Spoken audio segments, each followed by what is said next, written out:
Yogi Berra is not only known for having one of the greatest baseball names ever, but for uttering some amazingly creative and funny things.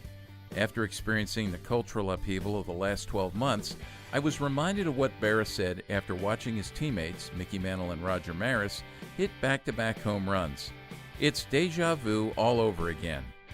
For those of us who came of age during the late 1960s and the early 70s, the last few months seem strangely familiar. What's the same? What's different? And are there lessons we learned 50 years ago that can help us understand and respond to our current times? Stick with us as we seek answers to these questions in an enlightening conversation with a pair of astute culture watchers, Steve Garber and Steve Turner, on this episode of Youth Culture Matters. From the Center for Parent-Youth Understanding, this is Youth Culture Matters. If you're a parent, youth worker, educator, counselor, grandparent, or anyone else who cares about kids, we're glad you've joined us for this practical, informative, and hope-filled podcast. This is a place where together we talk and think Christianly about the rapidly changing world of today's children, teens, and young adults.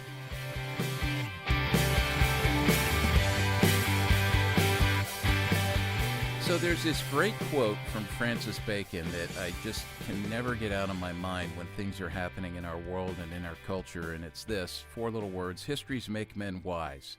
And I've come to believe over the years that wise people are actually people who learn history and lean into history and listen to history, because that will shape our histories moving forward. And no doubt, I think we would all agree that over the course of the last year, maybe even a little bit longer, and who knows how much further this will go, we've been living, kids, parents, youth workers, all of us, in a very historic moment.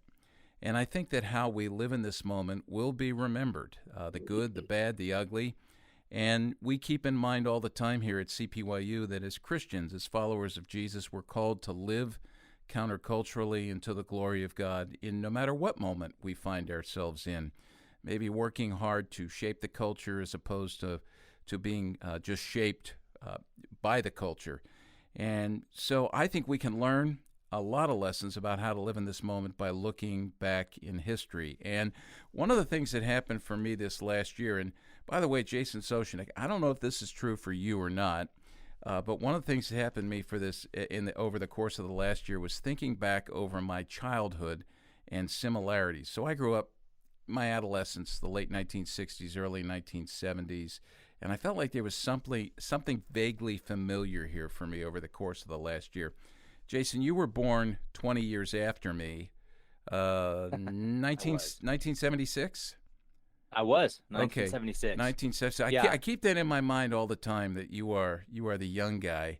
But I am. When you were thinking, through this last year and processing what was happening as everything was unfolding, was there anything vaguely familiar to you? Would my experience be yours? Well, I don't know if it was something I experienced personally, but it's something as I've looked at history and I've read history and I've engaged with the many things that I saw happen in the 60s, I remember talking and even asking my parents and asking good friends and mentors, do you have any sort of flashback based upon what you're seeing? Is there any similarity? Is there any differences? And for me, it was a great process as a student of history, or just wanting to understand what's happened in the past so I can understand the future. I spent a lot of time engaging in that, asking, wanting to know, is this the same as before, or is this different? And I would wholeheartedly agree. I didn't live through it though. So for you, I'm sure it was a completely different experience because it was more personal. Yeah. And I actually, over the course of the last few years, have read a series of books that all have dates on them. That's the title of the book. And I actually went back to my shelf this morning before heading over here to the studio to pull some of those off the shelf. So 3 that I grabbed. One is Mark Kurlansky's book, 1968, The Year That Rocked the World, a fascinating book to read. And again, this is all part of me trying to get in touch with what it was that I was going through and trying to sort out when I was just a kid. And then Rob Kirkpatrick's book, 1969, The Year Everything Changed. Everybody who wrote about the 60s subtitled their book that this was the greatest year. And then another book I read, Todd Gitlin's book, The 60s, Years of Hope, Days of Rage. And I actually thought that subtitle might be one that would describe our our last 12 months as well, or some might use that. So to have this conversation, and this is what I'm really excited about today. There's a couple of guys we've invited on to join us who are my vintage, perhaps a little bit older, and they actually in the late 1960s, early 1970s were engaged with the culture in ways that give them some deep insights and history, both followers of Jesus, both prolific writers, both good thinkers who have really shaped the way we think here at CPYU. They both had a personal, left a personal imprint on me in some pretty significant ways. So we've invited on Steve Turner, who's joining us from England. I assume that's where you are, Steve, is that? I assume also that I'm in England, yeah. Okay, great. So Steve's joining us from England. Thanks for doing that. I know the time difference is significant. And then our friend Steve Garber is joining us, not from England, but from Virginia, I'm assuming. You're home down there, Steve? That's where I am this morning. Yeah. So both these guys, and I'll introduce them more fully as we get into this, but both these guys, as I said, are keen thinkers and discerning culture watchers. They have influenced multiple people in some profound ways. So let's start with Steve Garber. And let me just tell you a little bit about Steve. I know he'll tell you more about himself, but I'll just highlight a few things. Steve's currently serving as the Senior Fellow for Vocation and the Common Good for the M.J. Murdoch Charitable Trust.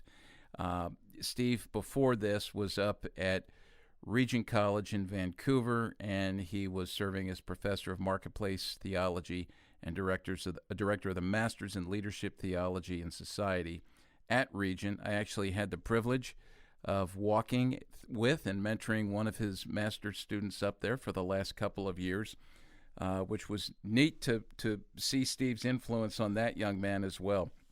And I know Steve values his role as a husband and a grandfather. He writes prolifically, and three of the books that I would highly recommend, and by the way, Chris will post all these on the player for this particular episode of the podcast at cpyu.org. The Fabric of Faithfulness, which has come out in a couple of editions, weaving together belief and behavior. Used to be during the university years, but now more generally for all of us, it's about weaving together belief and behavior. A great book published by InterVarsity Press. A more recent book, Visions of Vocation, Common Grace for the Common Good. This is one that I've been involved with discussions with folks who have read it, and they found it very helpful as we think about calling in today's world. And then his most recent book, which is actually a series of reflections that is bound beautifully, done again by InterVarsity Press. It's called The Seamless Life, a tapestry of love and learning, worship, and work. So I should mention, too, that I've known Steve for a long time. When I was a measly little 19-year-old freshman at Geneva College in Western Pennsylvania, and I was embarking on 4 years of liberal arts education with a major in sociology, required to take 4 semesters of humanities. One of the aspects of our humanities classes were not just lectures, but discussion groups. Steve was my discussion leader for one semester, and I was a guy who at that point in time didn't really value history a whole lot because I didn't see the value of history. But that experience at Geneva shaped me and everything since. So, Steve, welcome. I want to ask you, what were you doing? Talk to us about what was going on for you in the 1960s. So the 60s were, years of growing up for me, from being really a little boy to being a bigger boy on my way to becoming more than that even. But I grew up in California. My father was a scientist at the University of California. So there was a sense in which I was both a boy and my family, and one of 4 boys in the family. But I was also in some ways listening into the growing, movement of people and ideas in the 60s. Some ways being in California, but also being the son of a scientist for the University of California. So I would hear stories from my father about what he saw going on, the university campus. And in some ways I was aware of it, in other ways I wasn't aware of it. But clearly by the late 1960s, I was becoming more socially, politically, conscious of my place in the world and what was going on. And I was the first, 18-year-old in my part of California to register to vote. And I thought that was important, and I cared about things like that. I started off in school, and not because I was failing school, but I think in some ways I moved from being 17, 18, 19, and taking most things in with a certain innocence and naivete to a year or 2, 3 years later, beginning to realize that ideas had more weight than I thought they did. And I decided to step away from school. I dropped out was the way the word was at the time. And I was the only one that I knew who chose to do that, though in some ways there were thousands doing that all over the world. But in my own circle, it wasn't a thing that everyone was doing, but I decided to drop out. And the first year that I lived in a commune in the Bay Area of California, which I would say was full of glories and shames, but it was intriguing to me. It was important to me. We published a couple of magazines, and I was quite involved in the publishing of those, and they were all really about ideas. In some ways, Walt, they're not different than what you've done, not different than what Steve Turner has done too, because in different ways you were doing these things, but they were interviews with people who were writers, who were playwrights, who were involved in the culture coming through San Francisco and the wider Bay Area, Berkeley and Palo Alto. And I was principally making sure it all happened well, more than I was taking a voice and trying to interpret it so much at that time, because I was 20 years old, and I was listening more than I was doing anything else. But I remember literally hitchhiking back and forth between Palo Alto and Berkeley, Berkeley and Palo Alto, through San Francisco week by week by week for a year, and living in this communal setting, listening into the gurus of all sorts of worlds and worldviews in Berkeley, which was really the epicenter of cultural change at the time. And again, I took it all in and thought about it all pretty carefully, and began to realize that ideas had consequences. They had weight that I had not really thought about so much. I hitchhiked across America that summer, and ended up, hitchhiking around Europe for another year, and ended up at a place that Steve Turner also was in about the same time, but we didn't know each other then. But a little community of people who were, in some ways, they were a place for the dropped out of the world. But a better story might be people who, in the language of L'Abri, which was the little community of people who had honest questions, who wanted honest answers. And, they were washed and unwashed people, all kinds of people who came through from all over the world. I remember being on the little road outside of Geneva, Switzerland, with my backpack and my thumb, and, not sure quite where I was going, actually, just that I had a certain direction I thought I should be going in. And the little car stopped, and the window rolled down. The person said, "Are you going to L'Abri?" And I said, "Yes, how'd you know?" He says, "Well, I just thought maybe you might be." And I got a ride from Geneva, Switzerland, around the bottom of the lake, up into the mountains of the little village of Weymouth. And I would say that, I met people and ideas in those months of my life, both in the L'Abri in Switzerland and in England, that really shaped my life, that shaped who I am, and have shaped me for the rest of my life, actually. If my dropping out was really about wanting to have better reasons to be a student, better reason to learn about the world, I would say that I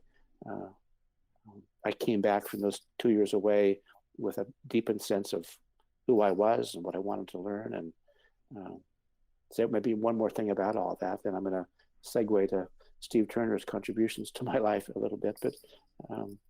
But I remember articulating for myself in that first year of being dropped out, that this idea of who are we as human beings began to become more and more important to me.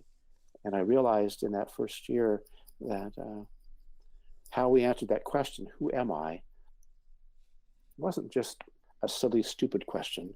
I mean, I might have thought it was when I was 17 or 18. But by 20, I realized there was huge weight and meaning to the question, how we answer the question.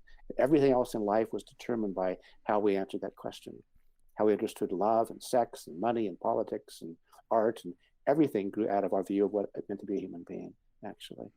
And my time at L'Abri was principally focused upon trying to answer that question for myself. And I would say that question of theological, philosophical anthropology has really threaded its way through the rest of my life quite distinctively and importantly. And in those years, I discovered Steve Turner's poetry too, and his own early efforts at trying to give poetic account for the world that we all live in. And I thought, well, who are you, Steve Turner? Bright as a light, sharp as a razor, in your poetic, gift that you have. And I have given his poem, The Conclusion, out hundreds of times over the years, because in some ways it captured what I was beginning to see for myself quite clearly, as a 21-year-old. And for all these years, I've been listening pretty carefully to Steve and his work, and it's good to be on this podcast with him today. Steve Garber, let me ask you one question just to follow up there. And boy, you raised a whole bunch of issues that I want to come back to as we talk through this. But just out of the gate, anyone who's not familiar with L'Abri, can you explain a little bit about what was going on there and what, if there was a typical day, what that was like? Maybe a little backdrop for this podcast in your organization, Walt, but because you focus on parent and youth understanding. In the 1950s, a family from Switzerland, a Presbyterian pastor and his family, Francis and Edith Schaefer and their kids, went to Switzerland to try to assess what is the state of youth culture in Europe following World War II. That was really explicitly their charge, their mission in going to Europe. And, over time, their kids grew up a little bit and went off to the university, and they would come home with friends sometimes for a weekend. And, their friends discovered that, in fact, the father of this, friend of theirs from university had more things to say about the world than they had ever heard before, actually. And trickle by trickle, little rivulet by rivulet, and, stream by stream, over the course of the next, decade or so, hundreds and then thousands of people who were like that began to find their way to the little, community eventually in the mountains above, in the southeastern part of Switzerland, the little village called Wemo. And there never were any signs on the road. And they go to time in history when it's almost impossible to imagine. No internet, there was nothing advertised in this place. You couldn't go online and say, what is this? Google what? How do you spell it? And that was simply really on the street, on the ground, on the road, people saying, well, maybe you could go there too. Maybe you ought to go there too. People came for that reason. There was just the street level conversations. I think you ought to go there too, or I'm interested in that too. And I would say it began to be a remarkably fruitful place, an important place for a lot of people like me, like Steve Turner, who, for our own different biographical, reasons, had questions to ask. We wanted a better place to ask the questions. Yeah, and I'll tell you, as you learn more about L'Abri, you see just how sort of, I'm not sure what the word is, but just how organically that place began to grow, and God blessed it and spread it.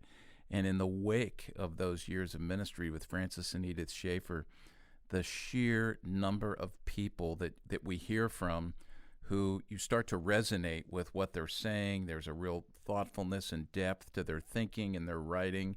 And then it suddenly becomes evident because they tell you, yeah, I studied at L'Abri under Francis Schaefer. There was an influence on me. And I know I never got to do that, but his books have been quite influential.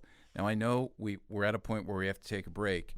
We heard from Steve Garber. We're going to come back and hear from Steve Turner a bit about what his experience was in the 1960s, and then we'll start to dig a bit deeper and begin to unpack this and see what lessons we can learn for today. So stick with us.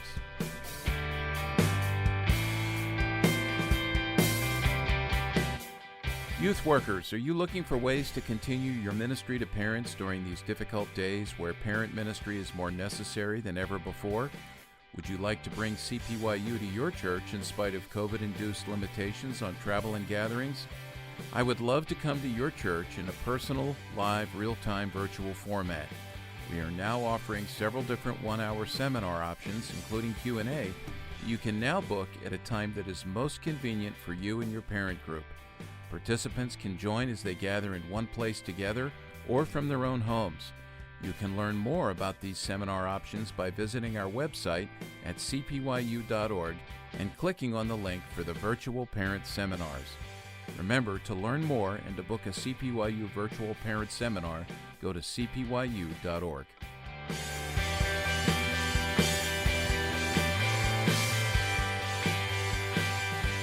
Well, we heard from Steve Garber. Let's hear a little bit from Steve Turner. I'm telling you, both these guys are fascinating. And let me just tell you a little bit about Steve Turner first. He is a journalist, music journalist. He's also a biographer, and as Steve Garber mentioned, a poet.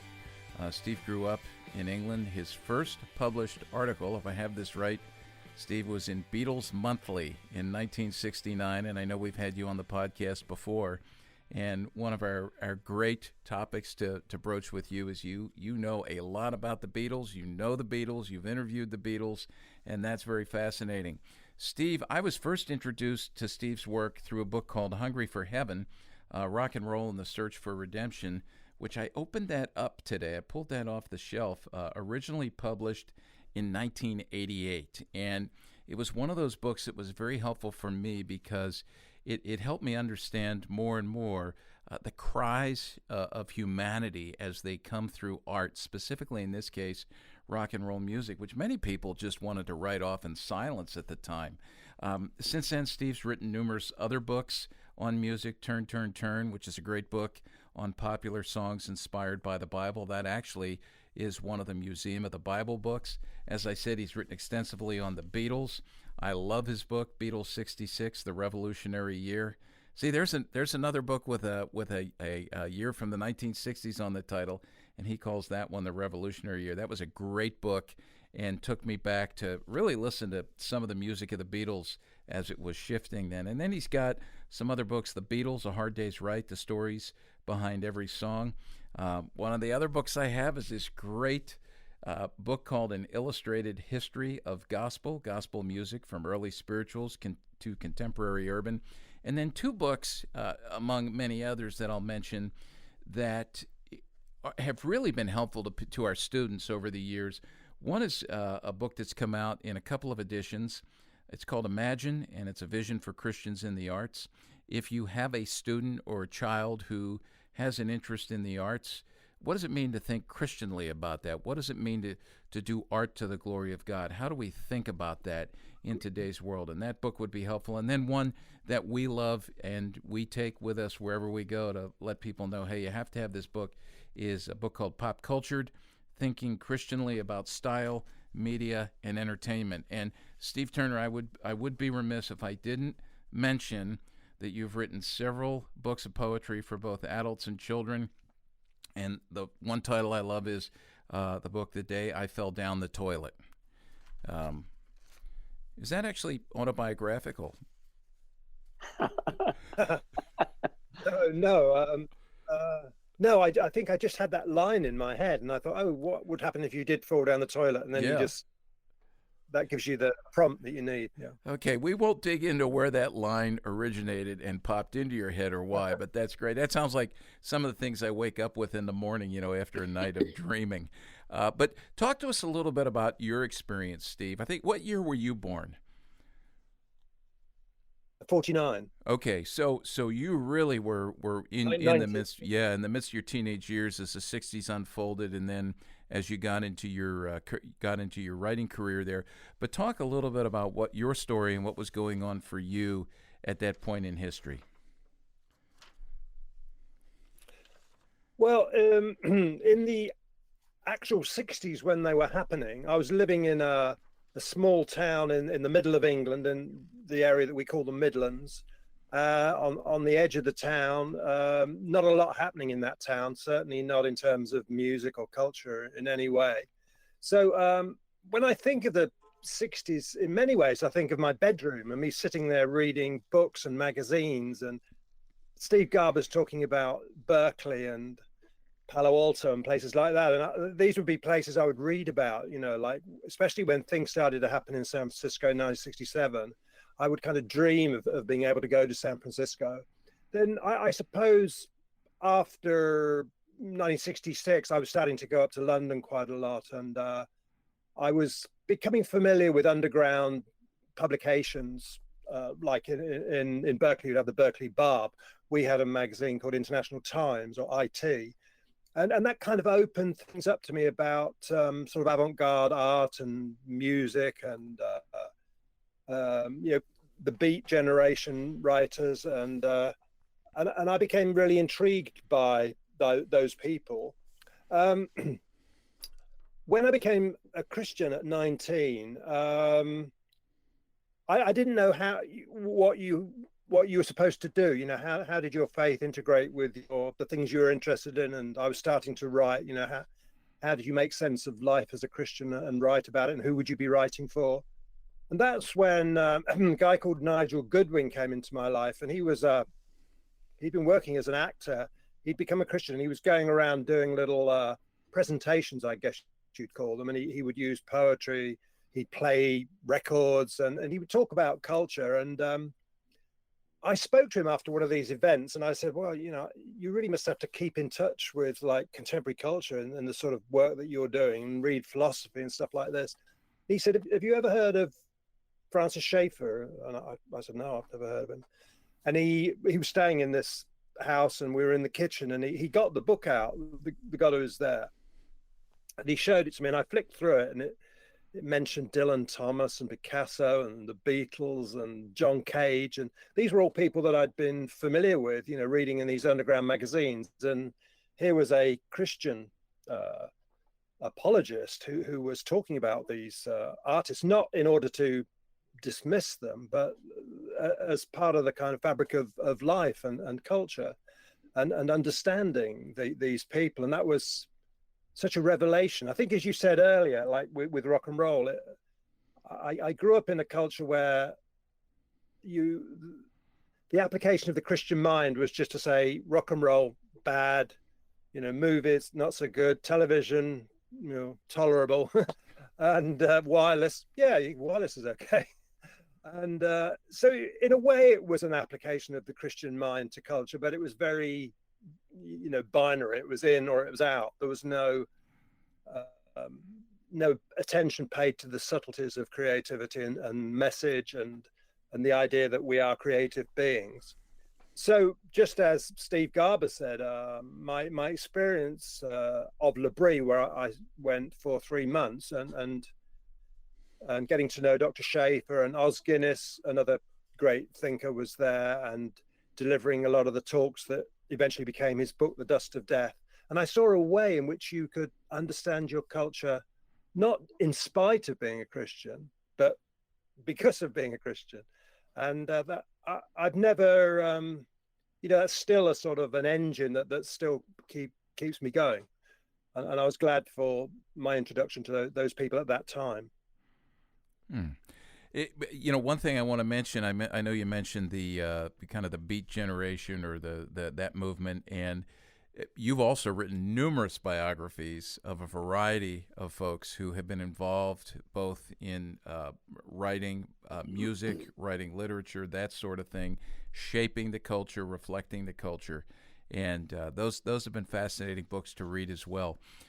Go ahead and talk, if you would, either one of you, just about how those years that you just described may have given you some insights in or shaped the way that you've thought about, approached, lived through the last 12 months of what's happened in our culture. Certainly with COVID, I don't know how much of what's happening here in the United States, Steve Turner, has been reflected. I know there were some things, some carryover over into the UK with a lot of the racial issues and things like that. But and I'm sure you have an opinion on sort of the political mood of our country over the last several months or even years. But how has your faith and those formative years for you, having lived through those, shaped your response to what's happening now?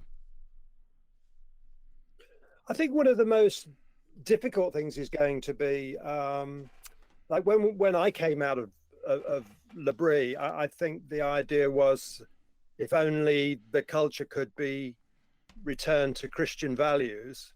That's going to be a lot harder to say now, because people will ask, well, you had a go, you had you had 4 years when evangelical values were sort of given quite a heavy push, and look what happened. So to try and reestablish a Christian witness in that way is going to be a lot harder.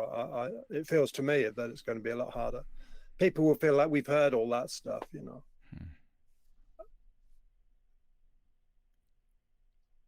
Steve Garber, I'll ask you the same question. Well, so much more could be said, Walt, than we have time for right now. But one of the thoughts that I have about this last year in light of 50 years ago was that we are perennial people.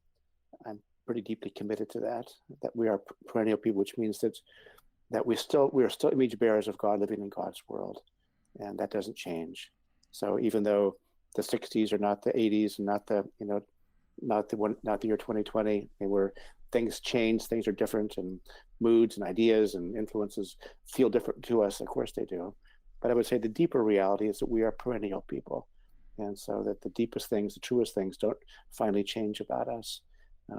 If I heard of Camus for the first time at L'Abri through Schaeffer, and I think about that often actually, like with Steve thinking, really, you're a person like this, and you think about somebody like Camus, and he said, what? And why does it matter?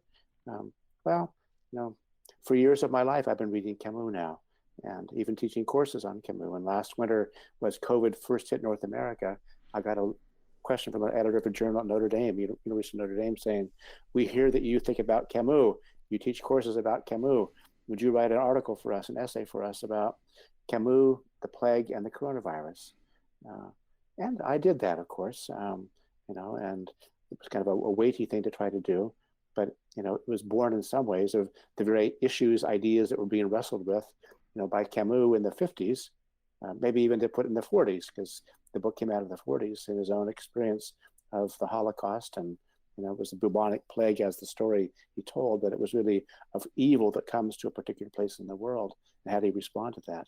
And 20 years later in Camus' life in the 60s, he was wrestling quite deeply with the biggest things in the whole of life, actually. He made his way to a church in Paris along the way and began to listen in to, the sermons week by week. And tragically, God alone knows the end of the story, but he was killed in a car accident before all this could be finally worked out. But here I am coming of age in my own way, and some years after that, and I get drawn into the very same questions that Camus was drawn into, and realizing that Camus' great question of theodicy, basically, is how the theologians put it. What do you do with a wounded, broken world? How do you respond? And who is God in all this anyway? How are you going to respond to that actually in your life? In the most poignant, weighty way, all of us have been asking this question quite deeply the last year of life. What do we do with literally the plague? We call it COVID-19. That comes to the world, not just to a city in the Mediterranean, as Camus' story was, but to the whole world. The whole world is plagued by the plague. And what are we going to do with that? How are we going to respond to that? So I could say a lot more about all that, Walt, but I would say for me, one window into this for me has been to hold on to the idea and to keep thinking about the idea. What's it mean that we are perennial people? I just find your experiences, I've only gotten to read about experiences. And so to be so close to two individuals that sat under the tutelage of Francis Schaeffer, and to have some of the experiences that you have, and then now to read the influence of that over the many years through your writings.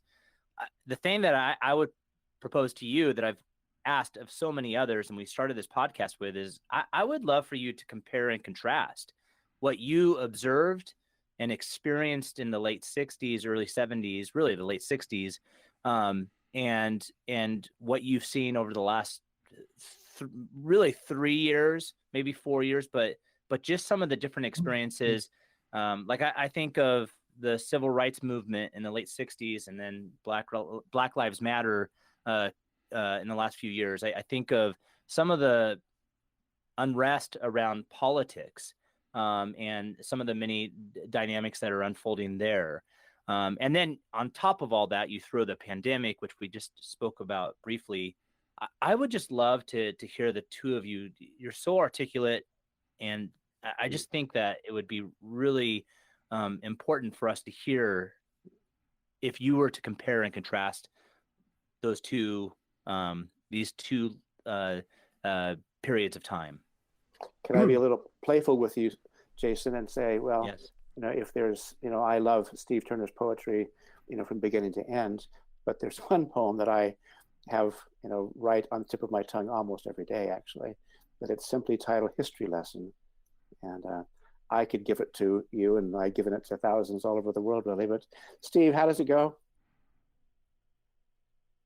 History lesson. History repeats itself. Has to. No one listens. So there's hardly a day when of I my first life. put it in my book, I had it. Sorry?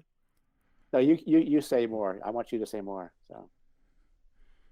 I was just going to say, when I first put that in a collection of mine called Nice and Nasty, I had it on 3 or 4 different pages through the book as a kind of follow up to the idea of the poem. I think one of the helpful things that I heard Tim Keller say a few years ago when he was in London, and he's probably said it many more times in different talks, but he said his parents' generation, people born sort of after the First World War or in the 1920s, like my parents, he said their big question was, what does it mean to be good? How can I be good? And then came his generation, or my generation, the baby boomers, and our big questions were, what is truth and how can I be free? We weren't concerned about being good. In fact, to be told you were good was like a bad thing. that meant you were conformist, you were straight, you were boring. But we were concerned about freedom, and we were concerned about truth. And sometimes we like to quote that bit from the Bible, even people that weren't Christians, about, the truth will set you free. We thought there was some connection between truth and freedom. But then the millennial generation, our children's generation, the question is, how can I be authentic? How can I be the real me? And I think a lot of these things like Black Lives Matter, like tattooing, many things we see in the millennial generation, it's to do with this idea about being authentic, not concerned about being good at all. I mean, you very rarely hear a young person saying, oh, I desperately want to be good and want to be a good person, but they do want to be authentic. And I think from a Christian perspective, all of those things are true. We should be good. And, obviously the Bible has a lot to say about goodness. The Bible has a lot to say about freedom and a lot to say about truth. And there is a sense in which Dr. Rookmark used to say, Christ didn't die in order that we could become religious or to become Christians. He died that we might be fully human. So there is that sense of authenticity that God made each of us individually, and we've got talents and things to bring to the world that are unique to us. And I think Steve Garber has written a lot about this, but these shouldn't be fragmented. They should be all held together in Jesus. Yeah, and you used the term earlier, Steve Turner, integration, which I know both of you have written about. I know that that's at the core of the gospel and the Christian faith, but we've lost our sense of that in so many ways, I think, through theology that has been less than complete, or if we use the term good, maybe the opposite, some bad theology, which has really undone our understanding of what it means to be fully human and integrated beings. I want to go back, Steve Garber, you talked about that basic question, who am I, or who are we as human beings, which when we talk about adolescent development here, we say that's one of the 2 basic developmental questions young people are asking as they move through now the childhood and their adolescent years, which sometimes extend past the age of 30. The question, who am I, which is a basic identity question, and then the question, what do I believe, which is the basic, what is my worldview question? And I know they're both related. How have you seen, and either one of you can answer this, how have you seen that search for identity, for an answer to that question, change among young people over the course of 50, 60 years when, from the time you and I were trying to figure out who we are to how young people are trying to figure out who they are now, and maybe just a word on where you think young people are defaulting to these days for answers. So Steve Turner is really the insightful one about the Beatles, but I've often thought about how strange it is to think about what influence they had upon the world, even though they were only together for relatively few years. They've splashed onto the scene, and at least in the American world, through Ed Sullivan Show, and in 1963, maybe something like that. And by the time the decade was done, they were done. They just didn't really last very long in terms of a band. They moved from I want to hold your hand, which is sort of a light and I hope, and yes, yes, yes, kind of a certain innocence, as a song, to much more weighty music and much more probing, songs, 5-6 years later. And then in some ways they couldn't hold together even as a band. The weight of the world, in some ways, I would say, the weight of their own identity as a band came down upon them. I've often thought about, that movement from innocence of being 20 to being, more full of the weight of the world when you get to be 25 and 28 and 30, because it happens for all of us. So if there's something, I'm thinking about in relation to your question, Walt, I would say, clearly that kind of movement still takes place. But I think the question of identity is more complicated in some ways. It's differently done today, in the 21st century. We all probably have watched and thought again about the documentary, The Social Dilemma, in the last few months, and just realizing that, if you're 12, if you're 17, you're somebody who's not simply, hearing a pastor preach and a grandparent wax wise and parents, yearn, but you're actually somebody who is immersed in a socially mediated world, which presents, unforeseen, untold yet, dilemmas. To come back to the social dilemma, language to describe that, of shaping a sense of self in the world. And none of us really know yet what that's going to mean. I'm guessing that the work you do at CPYU probably is about that all day long in some ways.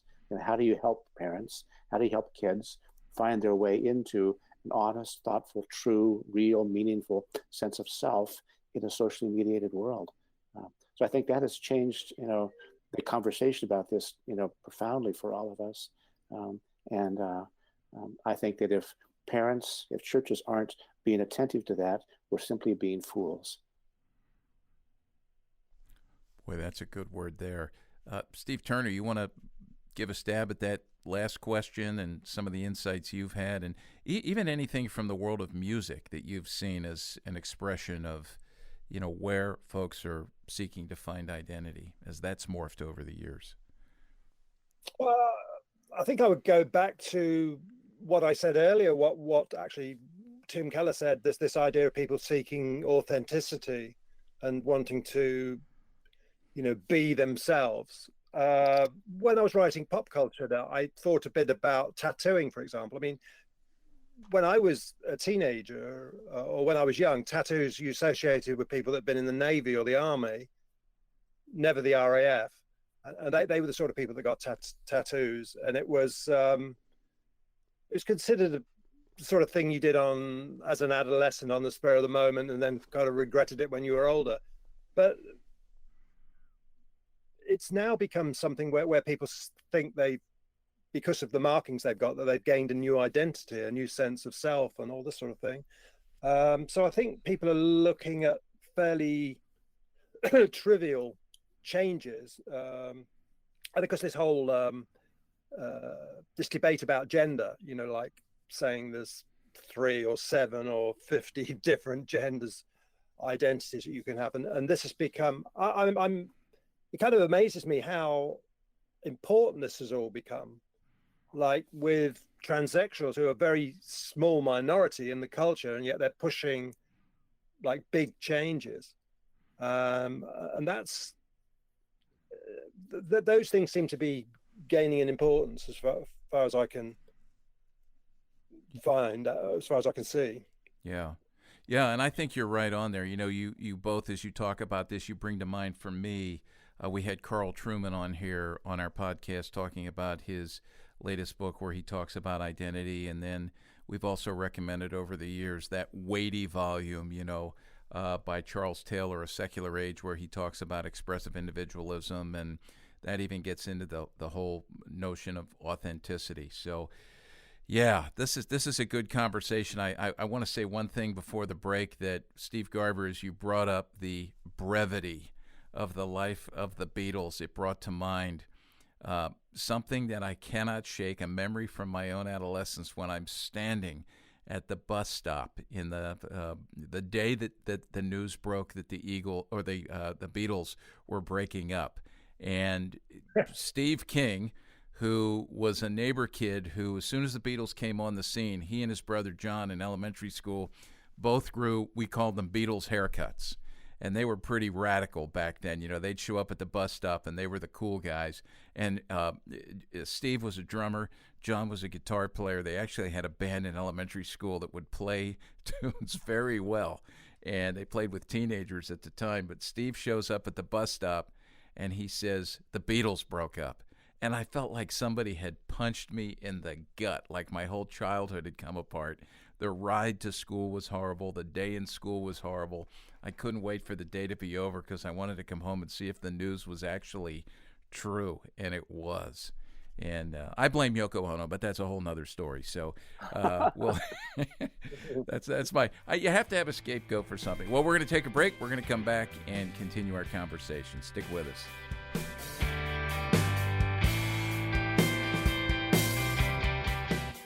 If you enjoy listening to Youth Culture Matters and would like to support the ongoing efforts of this ministry, you can do so by visiting cpyu.org/giving to make a donation. Your prayers and financial support make this podcast possible.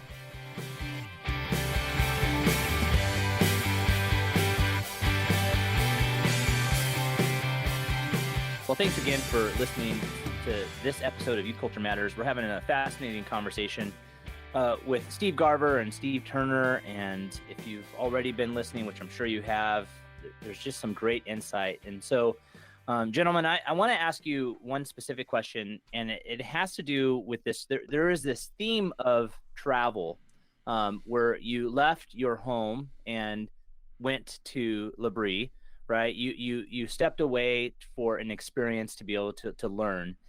We're in a moment in history where our ability to travel or get away is in many ways stopped. We're not able to do as much.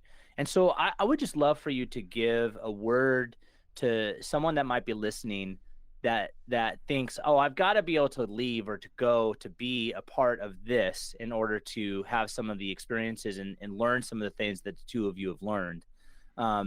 I would love for you to speak to them and maybe even share some insider thoughts on what it would be like just to be able to stay in the place that they're at, to be able to learn and engage some of these issues in the convenience of their own home or their own room. Much like Steve, you even mentioned that it wasn't even early on, it wasn't any sort of experience for traveling. Steve Turner, you were in your room reading about the world and what was happening. So I would just love for you to speak into that for those individuals that will never have the experience or opportunity to go to L'Abri or maybe some other community that they have on top of their mind, but can have similar experiences simply by engaging in the issues in their own room, in their own home. Well, one thing that makes the world different today is the internet, of course, and particularly during lockdown, like the Trinity Forum. I've been tuning into their podcasts or whatever you call them on. I think it's like normally a Friday night, and you have different people being interviewed. And if those were happening in Washington or New York, then I wouldn't be able to go to those things. But I can go to something on Friday and something else on a Thursday. And this week I've got an arts meeting that I'll attend online on Saturday. So, or if I'm interested in something Tim Keller said, then I can look on YouTube and find, so many videos of him speaking. And it's as good as being there, except I can't ask him a question as I might do if I was in an audience. So there's so many improved ways of learning that are available to people. It's amazing. I mean, there's a poet called Malcolm Guite who is a Christian, and he was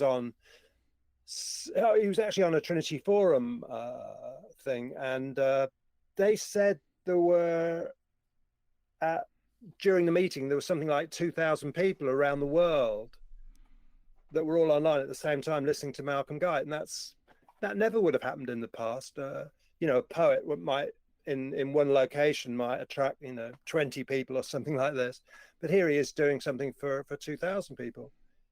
And of course, a lot of people are putting stuff online now for free. There's quite a lot of charity about. I think people are being very generous with their time, and so those are all good things. In addition to books, I mean, it doesn't make up for like seeing Steve Garber in America and having a cup of coffee or traveling in the same car and things like that.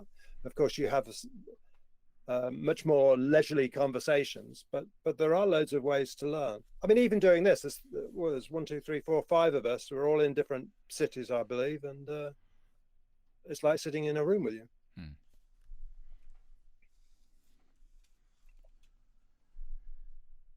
Steve Garber, I would just propose the same question. I would love to hear some of your thoughts as well. Yeah. Well, I agree with Steve Turner about all these things, of course. There's an amazing moment we live in where we can, say, who said that, what, and within 5 seconds or 3 seconds, we can have Googled and thinking, there it is, exactly, that's exactly who said it, and he said it there then, really. And that is an amazing information to have at our fingertips, literally, actually. But if I referenced the social dilemma, a few minutes ago, I would also want to throw into the conversation the book by Nicolas Cage called The Shallows. And I think it's worth talking about right now, because how do you somehow live in the moment with Nicholas Carr, The Shallows. But it's a book which looks at, not the devastating technological impact of the world we live in, the Jacques Ellul, analysis of technology and all that it means culturally, which is seminal, and we all ought to be aware of it on some level. But 50 years later, Nicholas Carr writes a book called The Shallows, and he says, well, yes. It's so much nicer to Google a question, and find out the answer in 5 seconds, having to rather go to the university library, 5 hours away, spend the whole day looking through the stacks thinking, can I find this quote after all? I get that. But he says that on the other side of it, having most of life mediated on a screen has consequences. And he's not a Luddite. He's not saying, no, this is horrible and horrible and horrible. He's simply saying, we need to be aware of that to live life on a screen changes things for us. And his argument, which I find to be, persuasive and burdensome in many ways, is that our brain neurons actually are changing right now as people in the world, because we're taking things in differently than we ever have in the history of the world. So on the one hand, I would say, yes, we are perennial people, and I will hold on to that with all of my heart. But I would also say, well, we need to pay attention to what's going on right now in the world. We need to pay attention to, the impact of a screen-shaped, sense of place in the world and the reality. And, to take his criticisms to heart and think, well, what do you mean by that? How are we more shallow? I would say socially, politically, Americans are becoming a more shallow people, frankly, and tragically we are. Our elections in the last years, in my mind, are indicative not only of Neil Postman's amusing ourselves to death argument from a generation ago, which I think still probably is the most telling, prescient book about where we are that I've ever read, frankly, but the Carr argument too, and realizing that we take things in differently, and we're not asking the same kind of questions people have historically asked about things. So I would say there's a yes and no to me about this moment, and it has consequence for us. And I think for the church and for parents not to be attentive to this is really a problem, because it has consequences for us that we're not yet able to understand. So, yeah, I would second your. Oh, go ahead, Jason. Well, no, I would second it too. I mean, I really appreciate you bringing this up, because that's one of the things that I think that I worry about is that we have so much information at our fingertips that the ability to process information doesn't happen quite like it used to, right? Like the thing I think a lot about is that you are able to sit and engage, and just even picturing, Steve Turner in his room reading, like you weren't reading 18 different articles from multiple different places around the world. You were reading one magazine that had come together, and you were engaging in it and thinking about it, and then you got to sit in a particular place and maybe hear, I'm imagining, one or two different conversations, and then engage in that conversation for a long period of time, versus today, I just think of all the many societal issues that came up in the last 2 years and how quickly we moved from one to the next. And we didn't sit in any one particular conversation for very long. And it just seems like our attention, I think of the movie Up and the dog, and it's always squirrel. And our attention quickly moves from one to the next rather than us sitting for a little while. Is that a fair assessment, even to going along with what you're saying, Steve Garber, with regards to the shallows, that our attention is swayed in so many different ways that we're never thinking deep or long about a particular issue? Yeah, I think that's exactly what I'm saying. And again, we can have a much longer conversation about it. On the one hand, yes, we are perennial people. You can read Augustine, the Confessions, and think, boy, was he stressed out, wasn't he, as an adolescent? He didn't have the word adolescent to describe himself because that was it's a 20th century word. But you think, boy, his experiences sounded so much like Alexis de Tocqueville's, 1,500 years later, who writes in his own biographical, memories that his years of moving between being a child to being an adult were stressed out years. And they were black years for him, as he described, melancholy years. Then, of course, you can listen a few years later to, 200 years later to Billy Corgan and the Smashing Pumpkins and think, it's melancholy for you all day long? How could this be? It was that for Tocqueville and that for Augustine. Then, of course, you can think about the biggest song in the world, literally, the last 2 or 3 years has been a song Stressed Out by 21 Pilots. You think, so what is it about, the world that makes, a 16-year-old feel so stressed out? And you capture it in some ways. I mean, it is right now. It's the year 2018, 1920. It is right now. But my argument would also be, well, don't jump too quickly here, because you need to go back and read Augustine and Tocqueville, and listen to Corgan, and realize in some ways we're wrestling with some of the same things all the time. It's differently mediated because of different times in history, and we need to be attentive to that, to pay attention to that. But in some ways, we had two tasks at the same time. And in the language of Steve Turner's longtime pastor, John Stott, we need to be able to learn to read the word under the world, read the world under the word. So you have two tasks at the same time. How are you going to do both together, to read the world under the word? You just made me even more jealous of Steve Turner and his pedigree. When Schaefer and Stott, that's unbelievable. Hey, I was going to say when I was butting in there on Jason, I apologize. Nicholas Carr, The Shallows. I second that everyone should read that book. That is a great recommendation, and that made me think as you talked about that, as I've been pondering this since you said it, Steve Garber. I think would it be accurate to say our way of engaging in activism has totally changed over the last 50 years? When you think about your time in San Francisco, or Steve Turner, your time in London, and the way people who were uneasy were becoming activists, it just seems so much different now. With virtue signaling, all I have to do is say, well, yeah, I like that. I like what you said about that issue. Now I've done my activism, or what's called slacktivism, I guess. Have you seen that? Because that, to me, that is a huge issue in terms of how we speak to what's happening in the world today. And I think it goes back to a bit of that shallowness that we have. Well, I think one of the differences between what's happened recently, what happened in the 60s, is that the 60s was something the civil rights movement had taken many years to come to that point where Martin Luther King gained such prominence, and his talks were listened to very carefully. Whereas the Black Lives Matter thing, when Floyd, what's his name, who died? George Floyd. Yeah, right.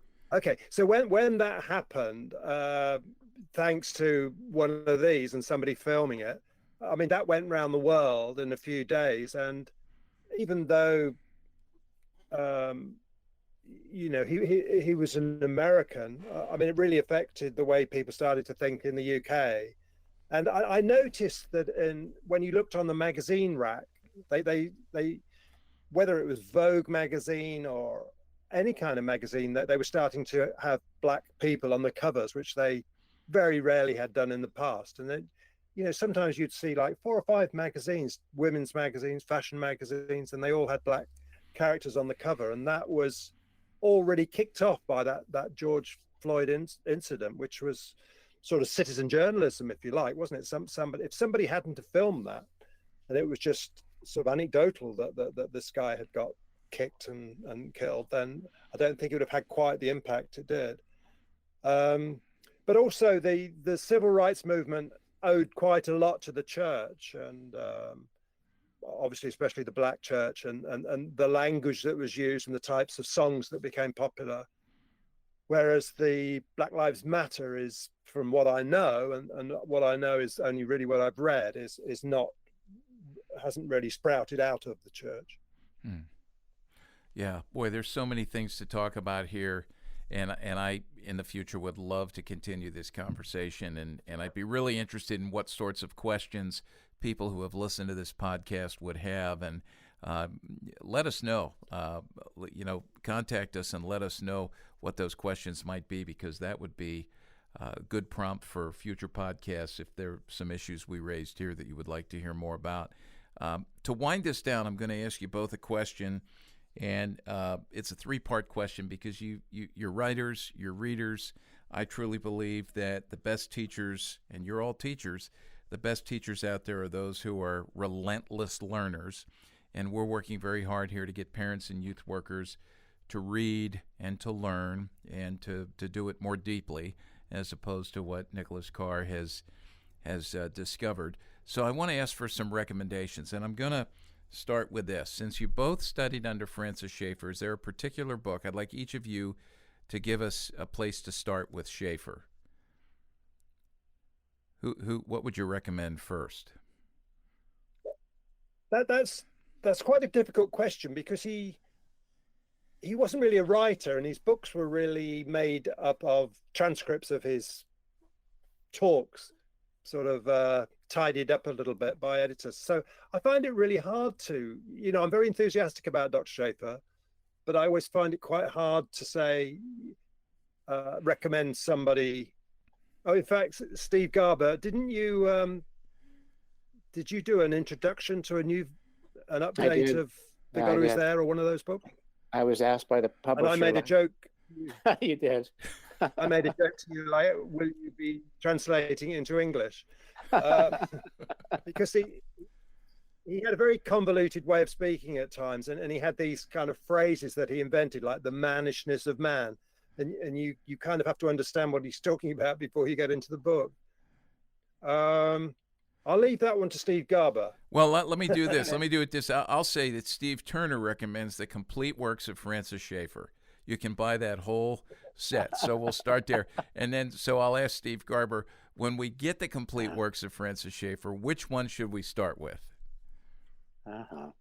I would agree with Steve Turner. It's a hard question in some ways. I did, at the publisher's invitation last year, for the 50th anniversary edition of The God Who Is There, was asked to write a foreword for it, to reintroduce it to the world.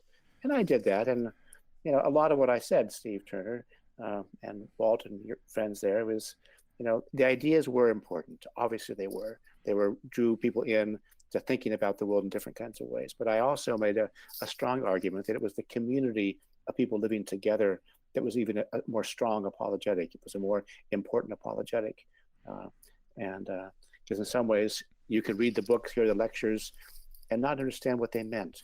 I think it wasn't until in some ways you lived day by day and week after week with people wrestling with ideas, taking them seriously, being taken seriously, that in some ways the ideas, had legs, or in that best incarnational, vision of the Gospels, that the words became flesh. I think it's impossible for us to really believe things to be true until we see them, they can be worked out. We're put together that way, I think, as human beings. Yeah. So I would say that. I would also probably, again, I would agree with Steve that, Schaeffer was not a writer in that sense, but, he would say about himself that there was one book that was pivotal or, primary for the whole of revision. It was a book called True Spirituality.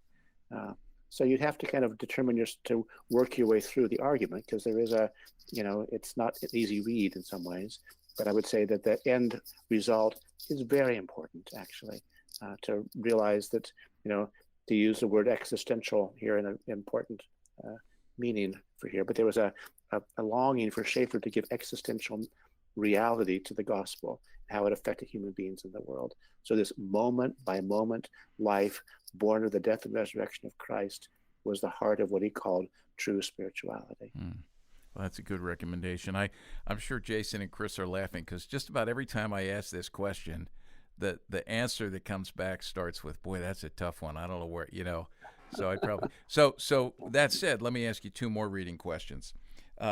So you're both avid readers. Something you've read recently that you found to be personally insightful that you could recommend to others? Is there a book there that you would recommend, either one of you or both? I see Steve Turner scoping. Yeah, he's scoping out his shelves there right now. So yeah. So I write a list of all the books that I've read in a book, and then I often forget the titles. Titles, authors. The thing is, in my sort of work, I have to read books connected with what I'm writing at the moment, and so I've been working on a book about the influence of the Beat Generation writers on rock music. So I've been reading books about folk music in Cornwall and all different sorts of things.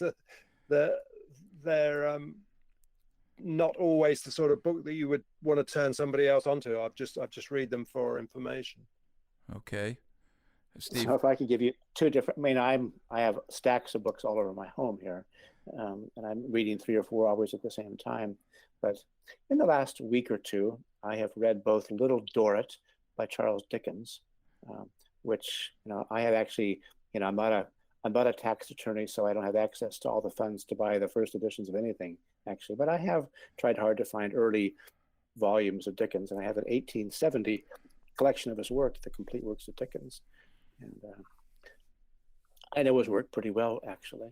But I've been reading Little Dorrit for the first time last week, and I was surprised, because I would say that Dickens did not really profess Orthodox faith. It was not some ways you would say, well, yes, clearly Charles Dickens saw the world through the light of the gospel. He was, talked about God, about the remarkable transformation, redemptive transformation of an Ebenezer Scrooge.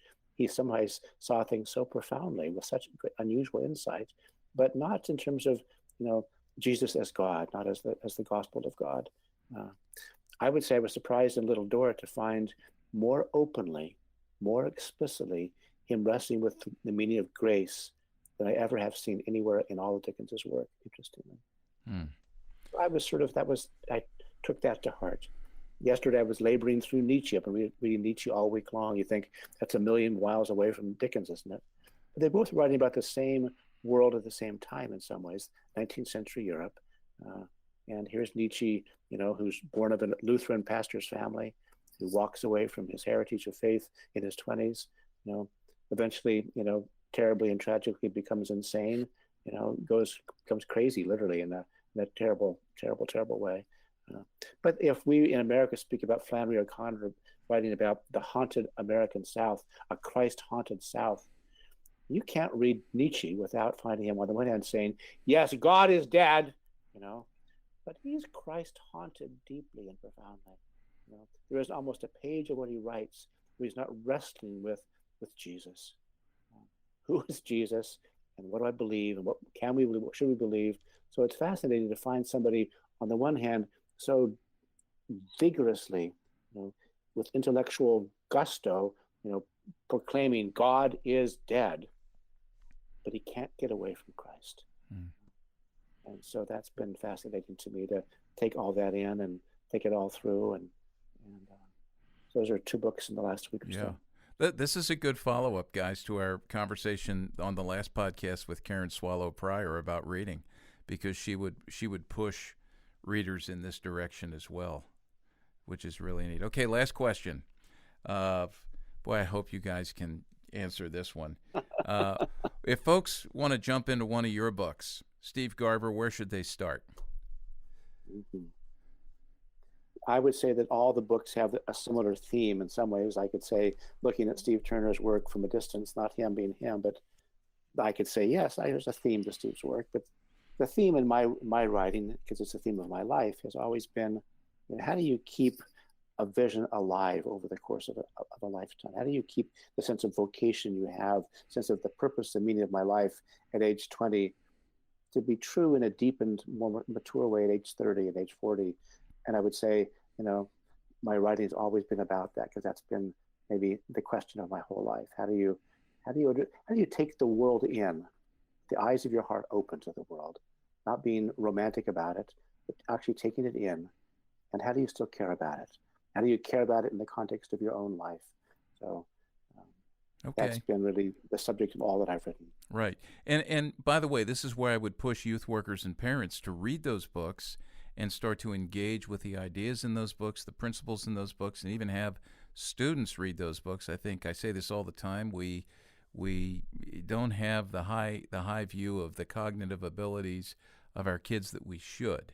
And there are young people who can engage with these things. And what Steve's talking about here is the trajectory that we hope, when we prepare them for life in this world, we in our ministries, in our homes, we've nurtured them into this so that they're able to flourish through their adult lives.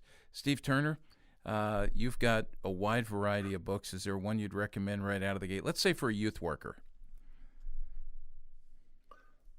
Well, I could mention two books that are very different, but Imagine, which you've already mentioned, which was really addressed to the sort of people I would meet over the years who would say, how do I stay being an artist and integrate it with my Christian faith? And depending on who they were, I'd tell them this and this and this. And then I thought, what if I could put all of those bits of advice into one book under one cover? And that's what I did with Imagine. So that's specifically directed at Christians. It's not a book for the rest of the world, because it's specifically about how do you integrate your Christian faith into your art. And then my book on the Beatles, The Gospel According to the Beatles, is really, it's a look at the Beatles, but it's also kind of a look at the rock culture and a look at the 60s in a way, trying to look at all those things as a Christian. How do you explain the career of the Beatles and the development of their ideas, looking at it as a Christian, but in a way that wasn't addressed to the Christian audience, but to the general audience. So it's like children; you shouldn't have a favorite, but there are a couple of books that are different. One for a general market, one for a specifically Christian audience. Great. Excellent. I really appreciate this. And before I go to Jason for a final word to close us out, I'm giving you a cue there, Jason, right? Get your head ready, wrap around this. I just want to mention again that Chris Wagner really has his work cut out for him after this podcast, because he always will include on our homepage, cpyu.org, underneath the player for this particular episode, all of the links to everything that's been mentioned. You've got about a week's worth of work here, Chris. Yeah, I've got 3 pages of notes for this podcast. Yeah. So Chris and Walt, you can decide whether you want to use this or not, but if I can just offer a last word to you, sure. You can say, well, it doesn't fit or not, and we'll just drop it on the floor here. But if I can say about your work, Walt, and the efforts you make over the years, and my own observation of what happens in the church with kids too often in my mind, I think the world takes our kids more seriously than the church typically does. I think about what I hear kids being asked to think about in their high schools, for example. They're very public-spirited, very secular-formed schools. And the questions they're asked there are miles beyond what the church is typically asking the 16, 17-year-olds to think about. We play games with them, in my mind, in a way which is completely unfair to their own developmental, placed in the world.